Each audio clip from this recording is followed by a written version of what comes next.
Hello বন্ধুরা, আসসালামু আলাইকুম। আশা করি আপনারা সবাই ভালো আছেন। আজকে আমার বাড়ির পাশের ছোট বাগান থেকে আমরা ভেন্ডি তুলবো, যেটাকে আমরা ঢেঁড়স বলি। এগুলো হচ্ছে আমাদের রোপণ করা গাছ। মাশাআল্লাহ, এখানে অনেক ভেন্ডি ধরেছে। আমরা প্রতি 2-3 দিন পর পরই এখান থেকে ভেন্ডি পাই। শাকিলা এগুলো তুলে নিচ্ছে, আমি ওকে ভিডিওতে হেল্প করছি। আসলে রান্নাটিও করবে, তো আমাদের এক্সট্রা কোনো হেল্প নেই, বিদায় আমি নিজেই করতে হচ্ছে ওকে হেল্প। এখন ও কেটে নিচ্ছে সুন্দর করে ভেন্ডিগুলো। আপনারা এভাবে করে টুকরো করে কেটে নেবেন, একটু বড় করে।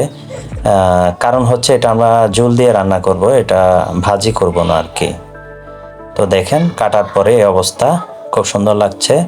ফ্রেশ বাগানের, নিজের বাগানের তোলা ভেন্ডি। এবার উপকরণগুলো আপনারা দেখতে পাচ্ছেন: পেঁয়াজ, ইচা শুটকি, লবণ, মরিচ, হলুদ আর তেল। এগুলো দিয়েই আমরা তৈরি করে ফেলবো মজাদার ভেন্ডি।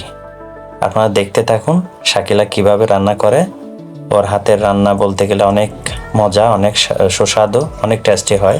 দেখেন, প্রথমে ও তেল দিয়ে দিল, এরপরে পেঁয়াজগুলো আস্তে আস্তে দিয়ে দিচ্ছে। পেঁয়াজগুলো যখন নরম হয়ে আসবে, তারপরে আমরা মরিচ মশলাগুলো দিব, অন্যগুলো দিব। তো একটু কাঠি দিয়ে নেড়ে ছেড়ে দিতে হবে এভাবে করে। দেখুন, আমি কিন্তু ক্যামেরাম্যান হিসেবে আছি। প্রথমে দিচ্ছে ও লবণগুলো যাতে তেলের সাথে মিক্সড হয়ে যায়, সেক্ষেত্রে ভেন্ডির ভিতরে ঢুকে যাবে। এখন দিবে হচ্ছে সে প্রথমে হলুদ। এই যে আপনারা দেখতে পাচ্ছেন, এখন হলুদ এবং মরিচের গুঁড়া দেওয়া হলো। এখন কাঠি দিয়ে একটু নেড়ে ছেড়ে দিবে, কারণ পানি দিয়ে, কারণ নিচে লেগে যেতে পারে, সে কারণে একটু পানি দিয়ে। এখন পেঁয়াজগুলো একটু নরম হয়ে আসছে, আমি ইচা শুটকিগুলো দিয়ে দিতে বলছি, ওকে দিয়ে দিছে। এখন কাঠি দিয়ে আবার নেড়ে ছেড়ে দিবে, কারণ ইচা শুটকিগুলো একটু সিদ্ধ হইতে হবে, ভিতরে মরিচ হলুদ এগুলো ঢুকতে হবে। একটু করে আমরা রাখলাম। এরপরে আমরা ভেন্ডিগুলো দিয়ে দিচ্ছি, দেখতে থাকুন।